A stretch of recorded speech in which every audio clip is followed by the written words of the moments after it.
আমার এইখান থেকে ফোন দেয় যে ভাই নাওরাকান্দিতে আগুন লাগছে, আপনি একটু আসেন।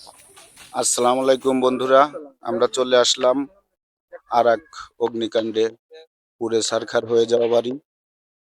এটা হচ্ছে সাতর ইউনিয়নের কাদিরদি গ্রামে জাহিদ শেখের বাড়ি। এখন আমরা শেখের সাথে একটু কথা বলবো, সাথে থাকবেন আপনারা। ভাই, আপনার এই বাড়িটা তো আপনার, এই বাড়িটা পুড়লো কিভাবে? বাড়িতে কারেন্টে পড়ছে। কারেন্টে? আচ্ছা, কারেন্টে পুরার পর এই যে এখন যে এই যে আবার দেখতেছি কাজ কাম শুরু হয়েছে, জি।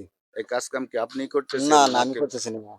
এই ইমাম সাহেবের বাইরে মাসুদ সাহেব সেই করে দিতেছে আমাদেরকে ঘর সব করে দিতে। পুড়ে যাওয়ার পর তারে জানাইছেন, সে হ্যাঁ, আইসে, সে সম্পূর্ণ কাজের দায় দায়িত্ব সম্পূর্ণ নিছে, সবকিছু সে করতেছে। সবকিছু সে সবকিছু করতেছে, সে করে এনে দিতেছে। বাইরে কি ওর কোনো না না, অবদান? বাড়ির কোনোই নাই। ঠিক আছে। এখন তাহলে বন্ধুরা শুনলেন, এই বাড়িটার সম্পূর্ণ দায় দায়িত্ব নিয়ে এই আমাদের মাসুদ সাহেবের ভাই এলিম সাহেব, সেলিম সাহেব ইনদাই করে দিতেছে একবারে পুরো এভরিথিং, যত খরচ খরচা সম্পূর্ণ স্বয়ং সম্পূর্ণ করে দিবে।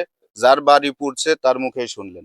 এখন আমরা আহ সরাসরি এলিম ভাই আমাদের সাথে উপস্থিত আছে, তার কাছে কিছু শুনবো। এই যে আমরা চলে আসলাম এলিম ভাইয়ের কাছে। এই যে এইমাত্র শুনলেন, এই মানে ক্ষতিগ্রস্ত ফ্যামিলি জাহিদ ভাইয়ের মুখে, সে নিজে বলল এই সম্পূর্ণ দায় দায়িত্ব নিয়ে এলিম ভাই এই কাজগুলো করে দিতেছে। তাই সরাসরি এলিম ভাইয়ের মুখে কিছু শুনবো আমরা। আসসালামু আলাইকুম। আমি গেছে মঙ্গলবারে আর কি এই ঘরটা কারেন্টের আগুন লাগে পুড়ে যায়। পুড়ে যাওয়ার পরে তাৎক্ষণিকভাবে আমার এইখান থেকে ফোন দেয় যে ভাই নাওরাকান্দিতে আগুন লাগছে, আপনি একটু আসেন। আসলে আমার ব্যস্ততার কারণে আমি এখানে আসতে পারি নাই বলে আমি আন্তরিকভাবে দুঃখিত। আমি পরের দিন এখানে আসছি। আসার পরে এখানে অনেক লোকজন ছিল। এই যে যে জাহিদ শেখ, ইনার হলো ৩টা মেয়ে, ওনার কোনো ছেলে নাই।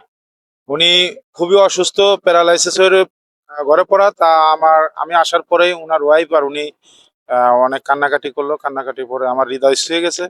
তাৎক্ষণিকভাবে আমি আমার ছোট ভাই মাসুদ রানাকে আমি বলি, বলার পরে ছোট ভাই আমাকে বললো যে ভাই ঠিক আছে, যদি তার কোনো ছেলেপেলে না থাকে আপনি ঘরটা করে দেওয়ার ব্যবস্থা করে দেন। তা তখন আমার ছোট ভাই আবার একটু অসুস্থ ছিল, ও সাউথ আফ্রিকা গেছে, আমি ওর সাথে যোগাযোগ করছি। পরশু দিনকে আমারে বলছে কি যে ভাই ওই ঘরটা করে দেন ইমিডিয়েটলি। তাৎক্ষণিকভাবে অ্যাকাউন্টে টাকা দিয়ে দিল। আমি তাৎক্ষণিকভাবে এর জামাই, এই জাহিদ শেখের যে জামাই সুবরে নিয়ে যে আমি এই ঘরের খুঁটি, তারপরে কাঠকুট এগুলো ফাড়া এনে দিছি। মিস্ত্রি কাজ করতেছে, মিস্ত্রির সাথে আমি কথা বলছি। মিস্ত্রির আমি এই কাজটা ভাঙ্গা দিয়ে আর ঘর মেরামত পর্যন্ত আমি ওনাকে কন্ট্রাক্ট দিয়ে দেই। কন্ট্রাক্ট দিয়ে দেওয়ার পরে আমি বলছি যে ভাই কয়দিন লাগবে, তা আমারও বললো যে ভাই ৪-৫ দিন সময় দেন, ৪-৫ দিনের ভিতরে আমি ঘরটা কমপ্লিট করে দেবো।